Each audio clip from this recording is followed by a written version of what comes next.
ready to do life and business on your terms and truly live your big ticket life.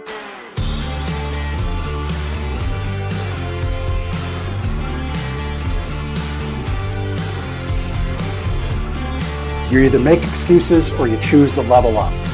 What amazing guests living the big ticket life. Woo! Woo! Brandon Brittingham. Appreciate you having me here today, man. It's that kind of discernment, that kind of focus, that kind of forward thinking that's so important if you're going to succeed in business today. Jeff and I are like friends. We're real friends. We are like And so you unlock fortune and freedom without all the stress that normally comes along with it. It all comes down to your why. You know, your business, why are you doing it? You know, how is it going to change the world and what's it going to do for your family? I want you to celebrate your success. Talk about the struggle. But I promise you, the story is in your struggle. They'll never be able to say that about me because people only see me working hard in anything that I'm doing whenever they see me. Focused on your success and the success of those around you. But being that constant in your community, good or bad, whether things are great in the community, bad in the community, who's steady? Unapologetically do business and life on your terms and truly live your big ticket life. What amazing guests living the big ticket life. And we discuss how they do it and the big ticket methods they use. The things that make your life successful so you do life and business on your terms. In and of itself, the only limitations that we really have on ourselves is the ones that we allow to be put on ourselves. And most people don't look at it in that perspective. There's nothing wrong with being humble, but there's also nothing wrong with stepping into your superpower and letting people know who you are.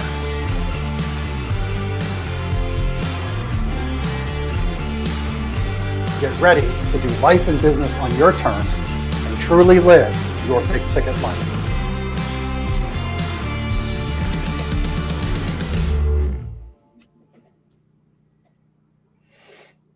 Welcome to the show, my good friend, dear friend, Mike Capuzzi. Appreciate you being on. So this episode was the episode that almost didn't happen, and I almost broke the promise to myself to have a consistent weekly show. And I thought, so you went to the bullpen. Well, right. I mean, I leaned into my network, and here we are. And so I'll kind of give the listeners and watchers the lowdown on why, I had Mike back on, because Mike, you were on, I don't know, maybe it was in episode 20-ish, something like that. We're in the 60s now, and 67 or something like that, I think we're at here. But I've wanted to do this show consistently, broadcast something each week. Sometimes I got to fill in on my own. I've kind of had that as of recent. We're actually episode 66, so I think it was 61 I was on my own, and I felt that was a little too soon. And you're stepping into some big shoes, because we had an actual Air Force fighter pilot that was scheduled for today, who's a friend of yours and an acquaintance of yours as well, Dom Tyke. But Dom unfortunately had his time off revoked due to somebody else being sick, I think it was. And, I kind of think right now our Air Force needs to be fully staffed. I think that's a good idea for our air defenses, right? We don't want any more nefarious balloons flying around. Yeah. So it's good Dom's doing his thing today. And I thought, Mike and I often have, as a good friend, we're local to each other. We often have really great conversations when we're together smoking cigars around a campfire, whether that's at like a fire pit at a cigar bar like Cigars International or up at my campsite. I'm like, you know what? Two smart minds focused on success for each of themselves. Let's kind of peel that brain pan back and let people look in. So here we are. Yeah, but Jeff, no cigars, no bourbon. So or campfire. I know. Well, you can light one up as you listen to this and drink a glass later. Yeah, no, I don't think so. It's a little early to do something like that. But you turned me on the Cigar Sales and Cigars podcast. The gentleman Walter. I have my Walter. Yeah, I've got my show coming up. I got to figure out how I can spark a cigar up when I'm on that, because we don't smoke in our house, and I don't. I got to figure out. I got to get along. Yeah, These are I the don't think I goals did. of the I was a approach. guest. I didn't do anything like that. But Yeah. he does. He will from time to time. Yeah, you'll enjoy Oh, that show. see, this is why it pays to have people on your team. Look at that, Mike. We got our There you campfire. That's pretty Chris good. Stone with Cast Ahead coming in as always with amazing podcast production and enhancements to the show, visually that is, and of course audio. Our shows always sound good, but you need anything podcasting, you talk with Chris. So I figured, Mike, we'd spend some of our time together, kind of digging into these conversations. I know one thing we kind of circle on is, and I talk about it in my intro, life and business on your terms, right? And you and I have spitballed back and forth. We've talked at length often about what each of us is doing, where we're going, what our goals are.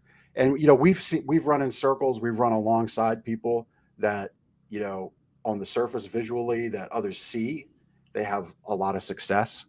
We don't know what it's like really behind the curtain. Maybe it's really great. And at other times, maybe it's not. We don't know. But we know what our lives look like. So I kind of think, why don't you kind of pick up the ball on where you've spent your time focused, intentionally designing the life you're living right now? Well, I mean, to your point, Jeff, and I think I was talking to my wife Becky last week, trying to recollect how long you and I have known each other about something else. So I don't know. I forget what I was even talking about, but it's Yep. I don't know, 13 years now, 14 years, whatever it's been. Yeah. Well, it was November or December of 2009 when I walked Yeah. into the GKIC Philly room first. Yeah. So what is that? Yeah, 14 years.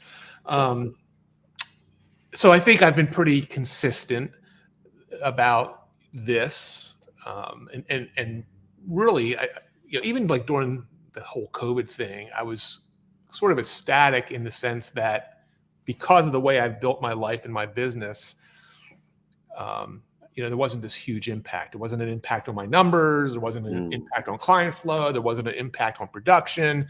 I did the corporate America thing for years out of college. I dabbled my toe back in it a couple years before you and I met with a client who wanted me essentially as a full-time employee, but it just didn't work out because I just was so used to being on my own at that point. So yeah, has been intentional. It's been as designed, and it may not look like the design of what other people may think of.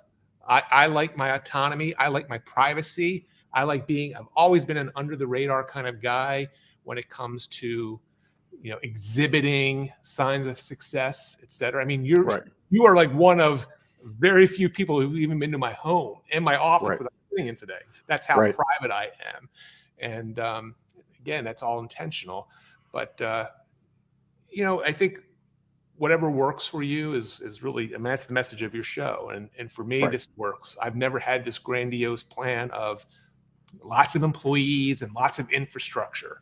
I like being lean and mean and being able to serve my clients to the best of my ability, and but also having a life. I mean, I think one of the biggest metrics, Jeff, well, two big metrics as I look back now, because it's amazing how much is in the rearview mirror already.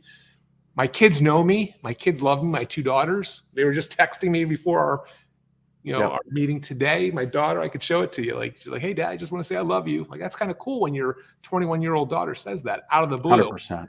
Yeah, right? 100% it is. And then I have a marriage that's going on. Well, it'll be 30 years this summer, Jeff, that I met Becky, and then in our marriage, 27 years we'll be married this year. But and that's no small feat either. So, I think those two are important things to me, and I've been able to have a successful business and be able to maintain that. That's pretty cool. That's the big ticket life in Mike Capuzzi's words. Yep. Amen. I love it. And you touched on something, in that March of 2020 time, right? I hate saying the C word. I hear you. I pause. I hate everything around it. Right. But, because of the intentionality and the way you've designed your life and the way you've led your business and led your clients and the expectations they have of Mike Capuzzi and whatever services you're offering, all of Mike's contact info is in the show notes. So you can if you feel a connection to Mike and you want to learn more, you can easily look at the show notes and do that. And we'll touch on a little bit of what Mike does throughout their time together. But you didn't have to worry about what might catch up as the world stopped, right? I think it's Warren Buffett's got a quote, something to the effect of, "We all know who's swimming without swimming trunks when the tide goes out." Right. And if you're not watching the tide every 4 hours, you get caught naked and you might be a little embarrassed. And that's what happened in that spring and summer of 2020 to a lot of folks. You saw, there were a lot of people that had to keep up a facade, and they worked real hard to do so. And to me, that's just not a life I want to live in any stretch at all. Yeah. And to your point, though, even there was a lot of business owners and people that you and I know, and I remember having a lot of conversations with you, like what I would consider real business owners, storefront. We had I think at the time we had multiple stores. We did. Like real people, not to their own doing, had some major crap happen. And again, we don't have to visit this, but it really did. And there's no way a restaurateur or a retail store owner could have the kind of autonomy I had being a more of a virtual consulting business. But you guys came through. You guys did a lot of smart things. I remember having those conversations. It's hard to believe it's been 3 years with you, and things the way you were shucking and jiving and adjusting on the fly to still be able to maintain your business. Yeah.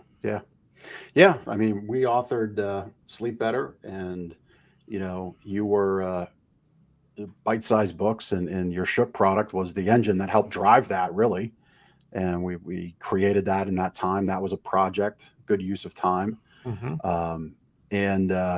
We didn't just sit back. And yeah, there were a lot of businesses that did get if you were a restaurant owner, that was awful. Yeah. And it continued to be awful for as everybody else was able to move forward, there were just more and more issues where we live here in Pennsylvania. Maybe not for you where you're listening, but yeah, I mean, I think the lesson is, I hope people learned that black swan event was something that was life-changing generationally, and hopefully they learned from it and did things differently here that we're now 3 years removed, right? And I know we're in a much better position to pivot.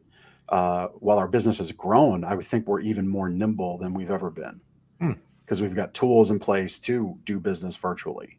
Mm-hmm. We're shipping more stuff through a one-to-one consulting process virtually than we ever have. Really?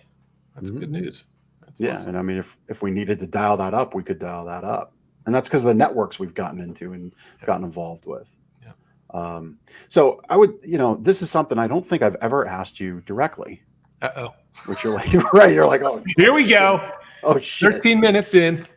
So with the autonomy you've got, and you've got a killer space where you do your work in, which is great. And, I know a lot of people spend time on creating the spaces that they work in, and that helps fuel them, but I don't think that's going to be your main answer. So what are some things that you do as this virtual consultant where you don't really have staff? It's you.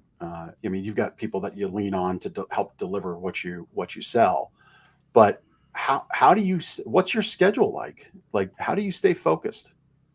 How do you keep that going? That's never been an issue for me, Jeff, honestly. And I know it is for a lot of people. You and I have a mutual acquaintance. I'm not going to mention his name, but he's a friend, and you would know him if I recognize him. And he tried to go out on his own, and he struggled with that. He could not deal not being around lots of people throughout the day. I'm an introvert by nature, so it's pretty simple for me.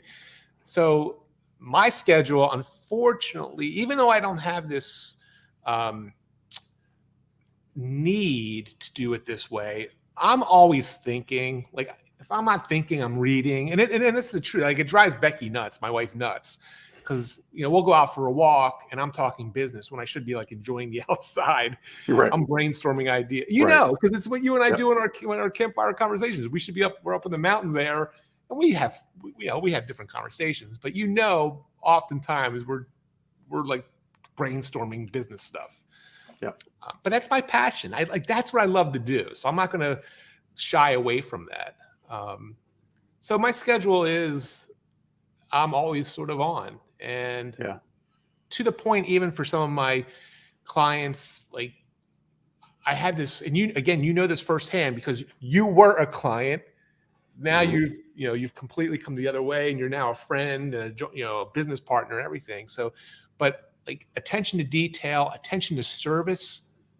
If it's Saturday and I get an email from an important client, I'm going back, turning the computer on and responding. I know a lot of people are like, it's not Monday, but it's just the way I want to be. It's just the way I want people to know they can rely on me if they need that. But so I'm not sure if that answers your question, but yeah. I say it's always on. But it's my dad, who's in his 80s now, is like, Mike, you're at a point in your life you should be slowing down. I'm like, well, I kind of like what I'm doing. I don't kill myself. I'm not right. Like I look at you sometimes, like, oh my gosh, Jeff, how do you do it? And I think you've really over the last couple of years now, kind of, because I can just remember you being always on a plane, always traveling somewhere, and always in the store and all that. So like, I guess it's all subjective and relative. Yeah. Well, I mean, for me, as of the last handful of years, it's been a focus on, really, really saying yes until it's time to say no, which is a Damon John quote from Shark Tank, where I first heard that. And understanding that sometimes you got to get to know real quick. Like, Yeah, I should learn that skill probably a little bit better too. Right. Like, yes, I'll have that conversation. And quick, like here's a good example of it. So somebody reach out, hey, I think we've got congruent goals. We could serve each other well. Let's connect. Right. And so, sure, I'm open to connecting, but first let me understand how I can help grow your business. Because if we're going to connect in a business to business, like network connection effect, right? I need to know how I can help you.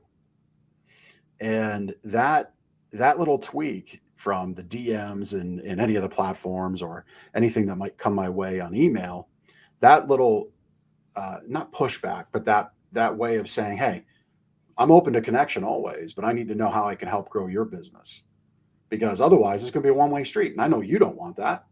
Nobody wants a one-way street relationship, right? Mm-hmm. So that simple question back, often 8 out of 10 people never respond. Because really I think what it shows is they wanted something from you first. Yeah. And that was a sale of some sorts. I don't know how active you are on LinkedIn, but like LinkedIn drives me nuts. Yeah. I mean, I deleted my LinkedIn account about a year or two ago, and I reactivated because I thought I needed it. It's ridiculous what they do up on LinkedIn. The messages that they're just hitting you right up. Like, so to your point. Yeah. That's one of the places where it happens more often than not.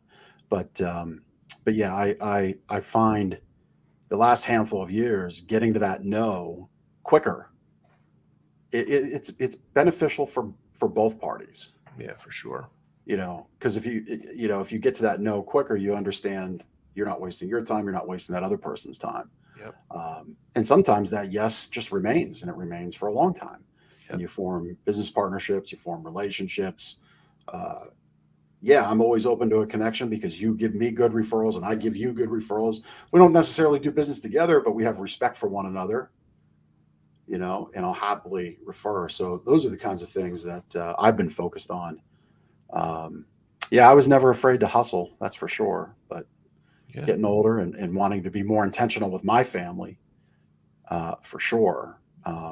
Well, you can probably recall 10 years ago, me taking you as more of a mentor in that time and telling you how important that was with your, at that time, little boys who aren't little boys anymore. And it goes very quickly. And I think you've done I think this word intentional, it definitely describes me and the way I operate. And yes, I could definitely be more intentional about a lot of things, but I think it applies to you too, Jeff. I mean, I think that's why we've become such close friends is, not only are our belief systems very similar, but I love the fact that you are so intentional about so many things, and you've really amped that up even more into what you're doing. So I think that's, Well, I thanks. think it's a really important, that is an important topic like that, whether it's related to marketing, to running your business, you know. Yeah. Well, I mean, the fact that we're here together today, I mean, I guess is more in the consistency end of the spectrum, but I think the consistency and intentionality run together. They're parallel words, right? Parallel emotions. They work in lockstep. You know, I've said multiple times, I like doing this show the way it is. It focuses your schedule. You know, you have to really structure your day and your week accordingly.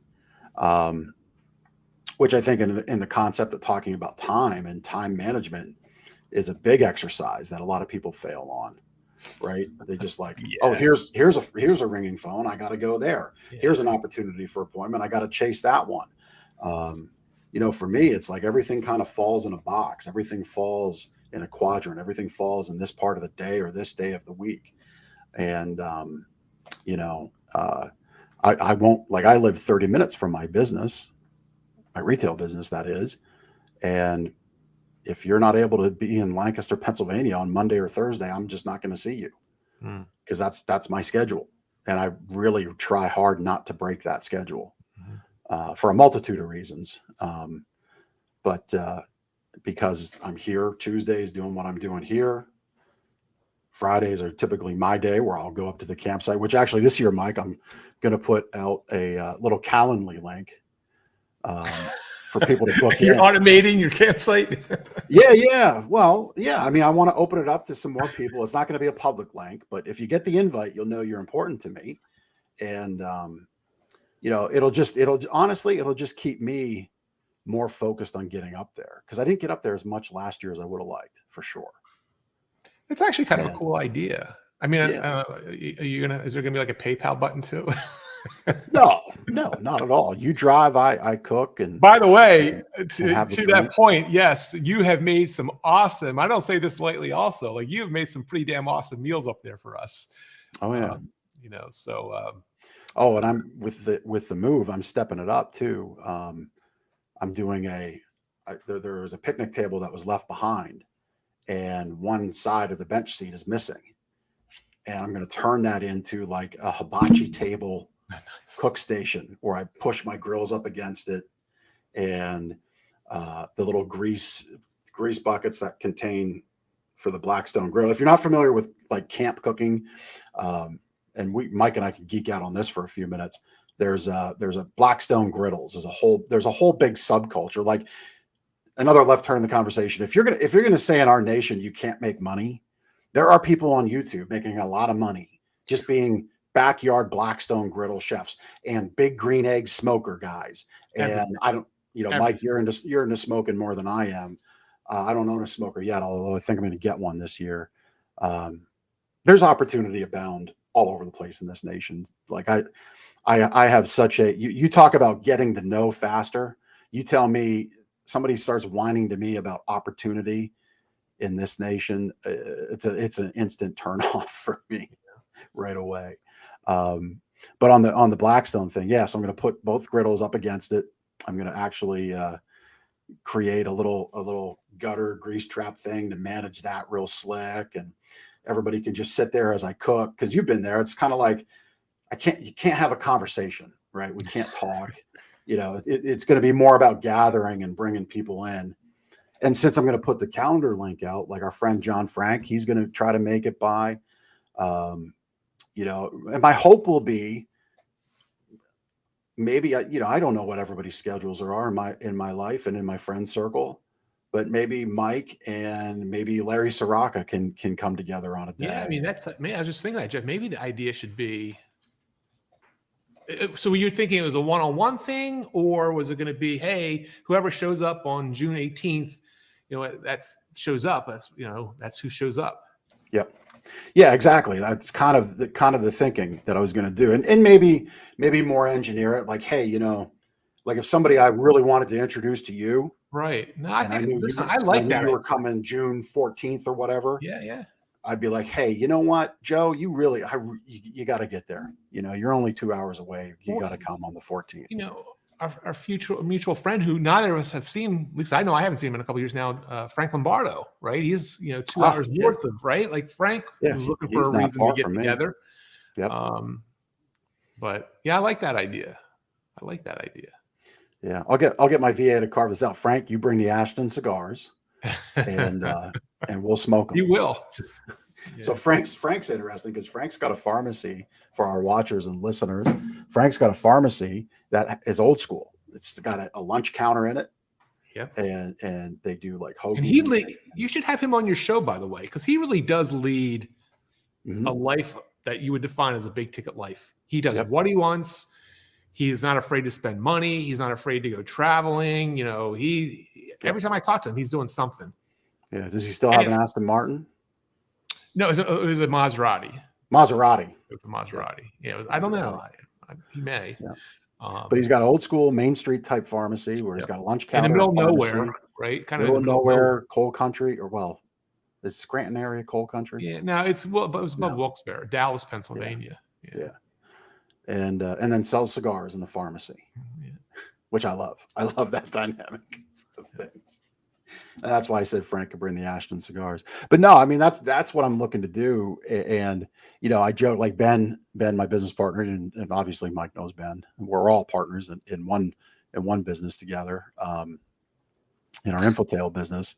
But hibachi for the win. Yeah, I mean, that's the whole thing of that table is to create an intentional space where it's easier to gather.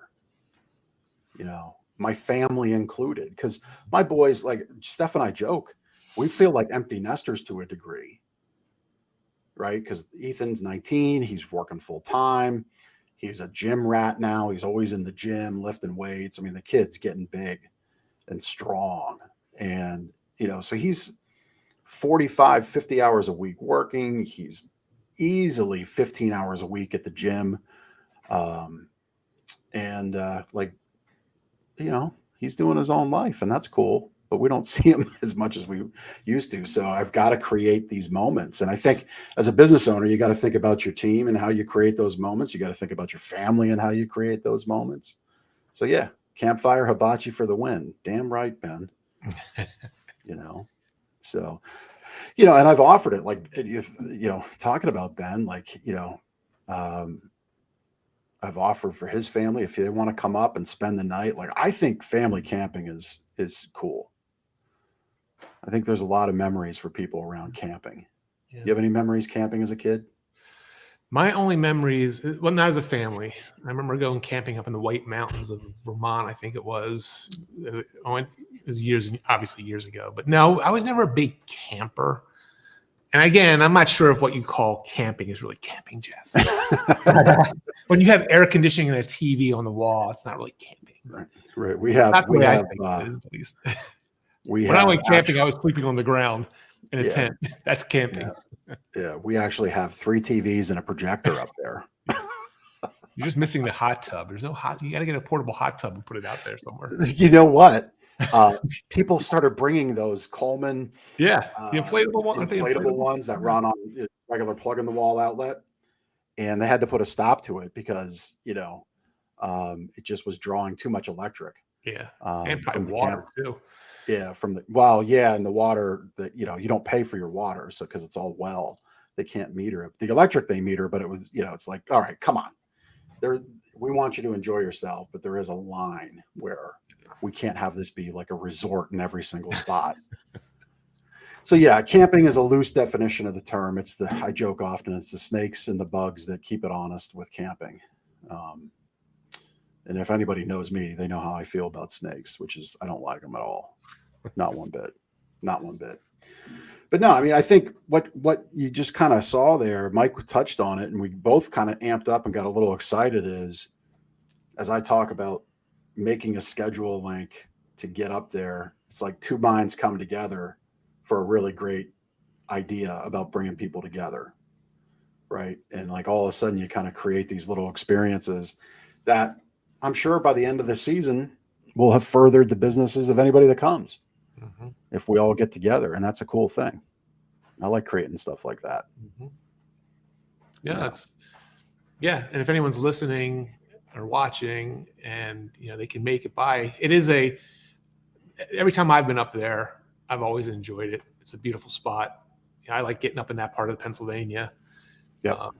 The fact that you're not too far from Cigars International, that's kind of fun. But though we haven't really done that of late the last couple of times, I don't think. But yeah, we bring our own cigars. Yeah, and just kind of hunker down. But yep. Yeah, it's now I haven't been there like smack dab in the middle of the summer when it's probably packed. But the times I've been up there, it's been pretty cool. Yeah. Well, the new spot's got some privacy. It's got more shade, and so I think summers should be a lot more doable than they were where we were against where we were previously, because sun was just on you from 11 o'clock to 5 o'clock. And so yeah, it should be cool. So anybody that's watching or listening, if it sounds interesting to you, reach out. And can Chris broadcast a show from from I don't think there? The internet's probably too good up there. Yeah, no, it's not. I've been That would be kind of cool though. I've been working on ways. You can't put like a camera up on your RV and just have it sitting there. It'll be really down and dirty, but that'd be kind of cool. The way to do it is like I've got a way to Ethernet an iPad, and because I don't own a laptop anymore, but it is about internet strength. Chris is like, I can do it. I can make it happen. Yeah. I've tried a couple different solutions to get proper internet up there. The real answer is going to be Starlink when it's available in the area. That'll be the answer. When you're piping in 100 megs upload and download speed, that'll be the answer. So once that's ready, we'll get it, and then we'll have a lot of fun. The way around it would be just to record it on video, not live, obviously, and then post it subsequent to the event. That'd be kind of cool too. Yeah, it'd be fun. Yeah, it'd be a good time. So we've shared privately with each other. We've talked about where our businesses are going, the things that we've passed up, and the things that we could do, the things that we want to do. So neither of us have like Lamborghinis, right? We don't chase the usual guru starter pack. Right? We haven't traded in our wives as we've gotten new levels of success, which happens. Your Lambo is a nice garden tractor, I think. You've not anymore. Even that's gone. Oh, that's gone now too? Yeah. Okay. But you still like cutting your own grass, or did you get? I don't cut my own grass anymore. It's disgusting. What? I know. That's ever since we moved here now. Really? Yeah. Mainly because there's really no easy place to store it. I'm not taking up one of my garages for it, So, okay. But no, yeah, trust me. It's like there is a bit of, regret not being able to cut my own grass. And I did have I had a cool big zero turn machine I had just bought. Yep. For the other property. Yeah, but neither of us like chase that kind of starter pack you see with all the virtual business owner and online guys chase, right? Like it's just not for us. And it's around, I think when you go down that road, there's always a appetite and a desire for what's next. And now I got to show the next big thing. And to me, it's about service to the people we serve. It's about our clients. For me, that's the next big thing. It is doing bigger and better for my customers and the people that I work with. That's the next big thing for me. Well, I mean, I think, Jeff, first of all, I would never fault somebody if they feel like they need to have the all the sports cars and whatever it might be, or the multiple houses or anything like that. I would never fault that. I would never be critical of that because that's what's important to them, or that's what they like. For me, it's always been, I've never been a very materialistic person. Yes, I have a nice house. Yes, I have an office that's, 10 people could work out of instead of, one. But aside from, I like my space, I like my privacy and space. But as far as stuff, at one point, right before we met, this is the year before, Yeah, I think it was 2008. I don't think it was 2009. Do you remember? You weren't around when I published the Ultimate Success Secret book, right? That was before. I don't think so. Yeah, because you're not in it. You would have been in it. Right. Right. Yeah. I'd have been a buyer. Right. So in 2008 that was, and it was a book I published. Dan Kennedy was a co-author, and then I got a bunch of people to participate, and I hit a certain metric, and I said to myself, and this is when, I was starting to succumb a little bit more to wanting stuff, and I hit a certain number, I hit a certain goal, and I went out and bought a Porsche Boxster. Now, it wasn't brand new. It was like 2 years old, but it was nice. It was it was a nice car. It was local.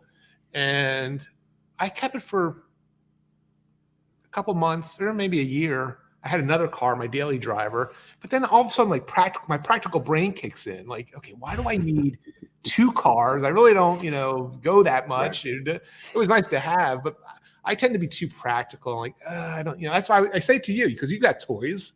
You got the slingshot, which is cool. Right. You had the motorcycle. Like, that's a lot of upkeep. So I'm just not.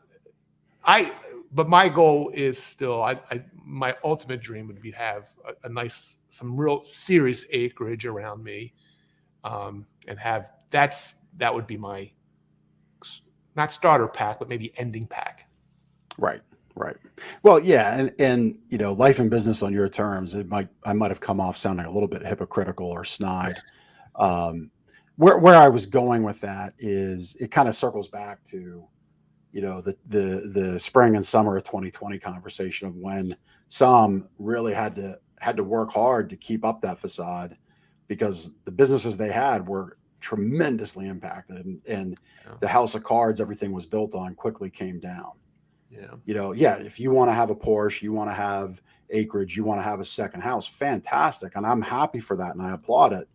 But do you really own it if, business slows down next month and you got to struggle? You got to lay people off. Like, do you really own it or does it own you? I guess that's more of my point, right?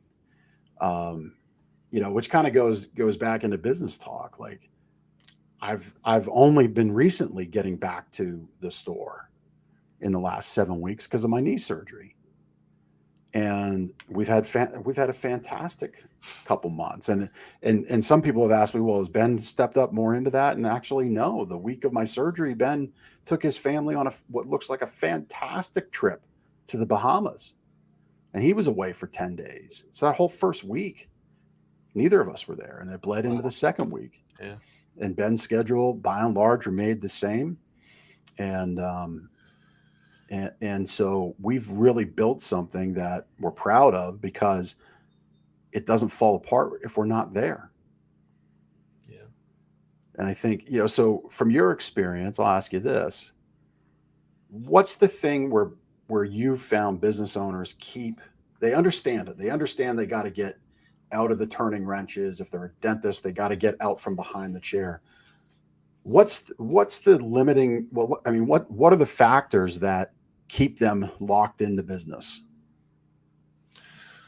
Well, first of all, not every founder should be out of the business or even have some. It really depends on your personal goal. Again, if you like doing the nuts and bolts of whatever it is you do, and you don't have this, big need to either be making gobs of money or, traveling and all that. Like, so for some people, that's fine. And, I think, and being able to identify that and accept that, Jeff, right? Like, hey, this is, right. I like this. This is now for the person who has the big goals, the big dreams, then figuring out ways to build a business that doesn't rely on them specifically, whether they're on vacation or God forbid something happens to them, is important. I would say a couple factors come into play. One is really knowing what you want, because if you're cool with the way it is, kind of like me, then don't fight it. I fought it over the years after I saw other people. Like, oh, this is, and you even been helpful with me in encouraging me to say, hey, listen, just if this is what you want, there's nothing wrong with that. Yeah. So I think really truly identifying your want, your why, all that stuff, what's really motivating you. I would think the other factor why people sort of get stuck, and this is probably more of what you're asking about, is they're not necessarily hanging out with or brainstorming, masterminding, or even being a part of what other people are doing with their lives and seeing what is possible. So that is key. I think you would attest to the fact that being aligned in alliances, mastermind groups, coaching groups, it's important for a lot of different reasons. One of them is to stretch those who want to be stretched and see, hey, this is what is possible. You're a 6-figure business owner. Here's what an 8-figure business owner looks. You're a 7-figure business owner. Looks as what a 9-figure. You know what I mean? I would think the biggest thing is just not being aware because you're just so into what you do and not being parts of these groups and alliances and relationships. Yeah, I would agree 100%. It's why I actually connected with Matt Rhoda and Clay Smeltzer with Battlefield Alliance, because what I do, like my goal for big ticket, and as that begins to gain momentum and grow in that aspect of consulting in a very tight, very close relationship, almost partnerships in most cases, to some degree, is not for everybody. And I don't mean it for everybody, because intentionally 6 years from now, as Steph and I are traveling the country, I refuse to create a business where let's say another black swan type event happens and everybody's looking at budgets and cutting expenses. I refuse to be stuck in the Mountain West as snow's approaching, living out of an RV and having to do webinars to get money. Like, I'm not going to do that at all, and I'm not going to go out on the road living, month to month or anything like that. There's a whole plan of wealth creation that is in motion and working in there, but I'm not going to dig into that wealth creation to sustain the lifestyle. Right. So, those relationships are very, very intentional and meant to be very connective, to the point of, I would hope as time goes along, if a child gets married or my son gets married, I would invite those people to that event. Like, that's the connection I'm seeking to have. That's the kind of bite your tongue. Right. That's the kind of important. Right. I know. Yeah. Watch out. You've got two of them. Trust me. I didn't even think of it until you just said that. Like, oh my gosh, she's right. Side note, this is a very good time to bring up what Mike does. Mike helps you publish your books. So this could be the commercial for the future weddings. Hey, we need to. The weddings are coming up. We gotta sell some more book books. Packages. But no, that is the kind of relationships that I seek to create. Those are measured on two hands. Yeah. Because the time dictates that. Not me, not the market. It's time. And I also, if we're down in the Mountain West, I want to take in the scenery and enjoy it. I don't want to be stressing about, well, we can drive 3 hours to this point because I know there's good cell phone reception, or I know the Starlink works so I can get on Zoom. Like, that's awful. I want it to be structured the way it serves me best and the way it serves the clients. But the Battlefield Alliance, that's where every other opportunity can now go into a bucket that I bypass, that isn't for that kind of a relationship. And I get it. Just like the business owner who's very happy. Maybe they've long had their home paid for, kids are out of the house, and they are elated to work in their community, go to their business, and see and turn the wrenches. Like, that's a very point well made. Very good point.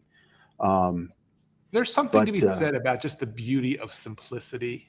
Mm-hmm. It's not for everybody. And again, I'm not saying that, right? But there is something to be said about just keeping things simple and living within your means and, doing good in society and giving back and everything that's important, obviously. But, I think that's one thing as I've gotten older and grayer and wiser, because there is a pretty big age differential between you and I, which always scares me every time I figure it out. Because I think I was just encouraging you like a week or two ago, like, dude, at your age, you should still be like, you should really still be like this is the building phase for you. Like, Oh, the yeah. next level, right? Yeah. Me, Yep. I'm okay. Starting to think about. I'm not saying retire. I don't use the word retire, but just Right. reprioritizing Yeah. time and energy. Yeah. Yeah. I don't think there is. I mean, yeah, if you're a, physical labor type of person, business owner or employee, which I don't know that I speak to a lot of employees through this medium, but if I do, so be it. I hope we inspire you in some way. But for those folks, retirement does exist because you just physically wear out. Right. It's just a Right. reality of things. But yeah, I don't know that retirement really exists with the society we live in anymore. If you don't want it to, Yeah. you can do this kind of stuff Yep. for a long time. You can meet with people for a long Yes. time relatively easily. At the same time, because it's easy, a lot of people can do it. So you do have to challenge yourself to level up and get into those groups and alliances and masterminds to constantly push yourself. Well, and another key point for someone listening, and maybe someone will really kind of resonate with this, because I find this being a challenge for myself, is you have to watch, though, this reprioritizing of time and energy and, all that.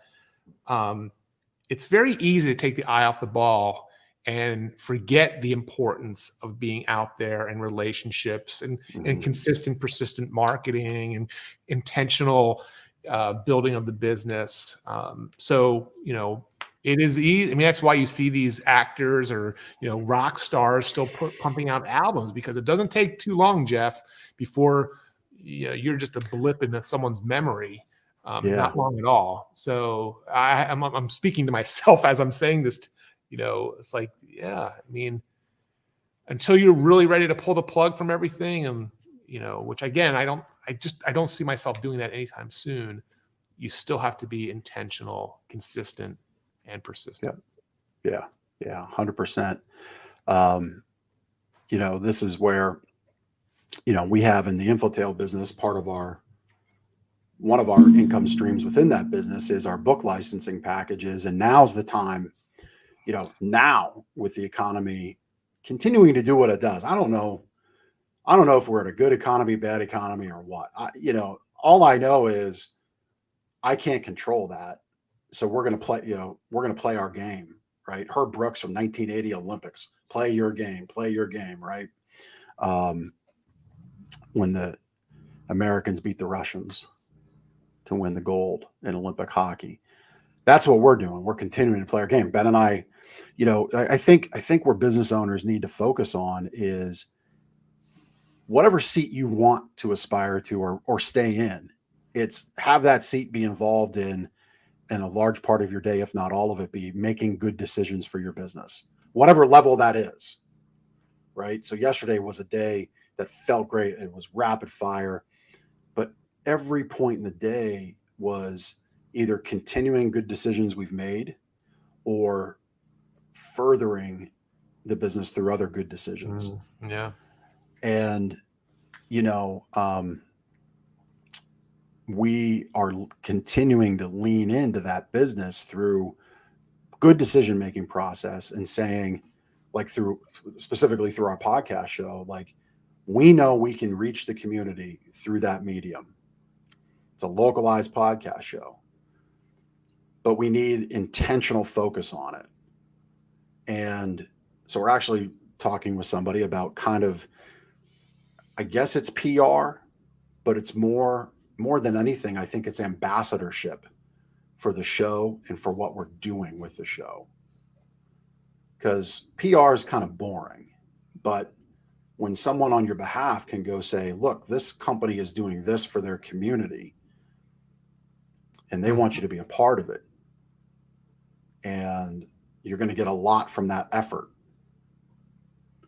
Meaning we're going to showcase your business well.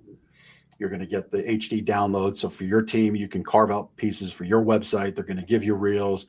And now because we have, again, our partnership with Chris is fantastic. You're seeing it on the show right now. You're seeing the visuals come to life. For sure. Yeah.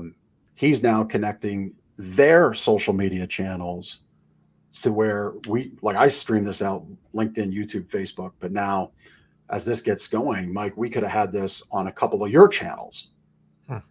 So now I would move from 5 places to, or 3 places to 5 places like that. Right. And you're doing for that guest, you're like, we're dumping content into your feed for you. And it just comes down to now, okay, well, why aren't we doing this now? Well, it's a function of time. But I think as something also becomes more special, and this isn't said from a place of arrogance at all, but I think it's kind of unique and adds a different flavor when that ambassador goes out and says, we want to book you with Ben and Jeff on Lancaster Connects, as opposed to Ben and Jeff sending emails. Right. There's a whole different focus and a different, to use the word we've used often, an intentionality behind it. Right. And so have you I found think that person? Have you, or is this is kind of a brand new idea? we had a meeting with her yesterday, actually. Yeah. And she's very excited about it. And she's actually booked us some guests already. And it was great shows. So she really gets our mission and what we're doing. And, you know, you have a lot of decisions as a business owner, but where you can spend money, right? I mean, the money we spend a decent amount of money on Lancaster Connects to produce it through the donations that we make, you know, and the time that we put in, right? Because you have to put a value on your time. And for us, it comes down to, it's still at a point where we could easily toss that money into an ad and have it really produce nothing. But we're producing such a foundation of content and a foundation of moving needles with people in our community that matter and people in our community that can do business with us, that it's really taken off. A crazy idea just kind of popped in my head, Jeff. What's the college right there in Lancaster? Well, there's Franklin and Marshall. Franklin and Marshall. Right downtown. Yeah, that's the one I was thinking of. You know, this would even be an interesting. You could even approach like Franklin and Marshall. I don't know if they have a marketing or PR or you know, some sort of like interns, and have it as a project. When I was at Penn State, oh, that's interesting. And I did it was for the class, but we went out to, I was in an engineering major, so we went out to some manufacturing facility in Phillipsburg, Pennsylvania, middle of nowhere, and did a project and built this whole thing as part of our grade and our class. But like, because you guys are so home based, I mean, I say home based, like it's small town type of thing. It's a very positive thing. It's not a monetary thing. It's about building the community. I think, you know, wrapping it around probably a college level, even though maybe some of the high schools might have it too. I think there might be something neat there. And it could be an ongoing thing where each semester a new batch of students are coming in and they're figuring out ways, and they're going to have some talents that you and I sure as heck don't possess when it comes to social media and leveraging all that stuff. Yeah. And that, I mean, we're coming at the top of the hour, but right there, that's a campfire conversation. Yeah. That's the kind of stuff that Mike and I have. You know, here's what I'm doing. Mike says the same thing to me. And then here's the idea. And you know, we touched on some personal stuff. Maybe we went down some roads that you weren't all that interested, like Blackstones and you know, cigars. But right there, this is the kind of connection that you need to have and the kind of friendships and alliances you need to make. And they don't just happen overnight. You got to be committed to them a lot and make those deposits in. So, Mike, thank you for making the deposit into me yet again. I do appreciate it very much. I'm happy to have you and highlight what you do. We've been flashing it on the screen. Where does anybody go if they want to get in touch with you? Well, if they just want to read over a decade's worth of articles and videos and stuff like that, just go to MikeCapuzzi.com. But as you mentioned, what we've been focused on, what I've been focused on for the last 4 or 5 years, pretty much almost 100%, is helping business owners, entrepreneurs, and corporate leaders publish what we call short, helpful books. You mentioned it, Shook. That's our brand of short, helpful book. And these are nonfiction books that are meant to really differentiate you and your business. So we have a pretty cool formula that we use. And Chris is showing. So I guess that's up. So yeah, that's a little secret page where if somebody is interested and wants to read a few of my Shooks for free, you can go to MikeCapuzzi.com/magic, get our magic kit, And it's 3 different shooks that you can read for free. You just have to let me know you heard me on the Big Ticket Life. And it gives you an idea of the kind of books we publish. And really, as Jeff, it's a whole other conversation I think we talked about in our first conversation on Big Ticket Life. Yep. Being a book author is something special. Most people are afraid of doing it, and we make it super easy, super simple. Yeah. And I've got mine right there that we worked on. One of them. Yeah. Yep. And yeah, I can attest that. And some would dismiss that, the relationship that Mike and I have had, the long length that we've had it. Well, of course, Jeff's going to say something nice about Mike, but I would challenge you to look at all the things you could do on your own, all the things you can do with others. And I would put Mike into that batch of doing things with others. And I would say with 100% certainty that the quality and the result of what you'll be able to put in the hands of your clients, your prospects, and your patients would be second to none. Yeah. And so you can't go wrong. MikeCapuzzi.com or MikeCapuzzi.com/magic. If a book you think is in your future, you should go there. So Mike, thank you again. Yeah, you're welcome. Well, it's easy to say. So thanks for joining me, man. I appreciate it. And the next time we do this, we will definitely have Campfire. It'll be a real one. Some kick-ass food around the new hibachi cook station, some bourbon, and some cigars. Yeah, life is good. Love it, man. Thank you for joining me. Appreciate you. Hey, Chris, thanks. Chris on the back end there, behind the scenes. Appreciate it. Looked awesome. I'm amazed. Like complete opposite of my show. So very cool. Jeff, thank you very much. Yeah, you're welcome. Thank you. We'll see everybody else next week on the Big Ticket Life. Take care, everybody. Thank you so much for taking the time to listen to this episode of the Big Ticket Life. You've heard from another amazing guest living their own big ticket life, and now it's time to live yours. First, I'd love for you to take me up on my free gift to you. Claim your gift at gift.thebigticketlife.live. That's gift.thebigticketlife.live. See, all your life you've been told what is and what isn't possible by the loudest voices from the cheapest seats. It's time to finally do life and business on your terms. Sure, you've heard similar things, but without clarity on what can be done, it's easy to have your customers, employees, maybe even partners, and your spouse keep you from truly living a big ticket life. My big ticket methods shift you into that investor seat in your business, away from commodity and away from competition, into a market of one, so you can finally live your own big ticket life. So my gift to you is for you to book your discovery call today, where we'll uncover first the Chivo behaviors, those chief everything officer behaviors that hold you back, and why moving into the investor seat in your own business is critical. 2, we'll uncover the premium position that's up for grabs right now in your market that you're missing out on. And 3, which big ticket methodologies are just waiting to be dropped into your business to explode your sales and profits. So again, thanks for listening to this episode. I'd love for you to take action right now. Accept this gift. Book your call. Go to gift.thebigticketlife.live. Again, that's gift.thebigticketlife.live.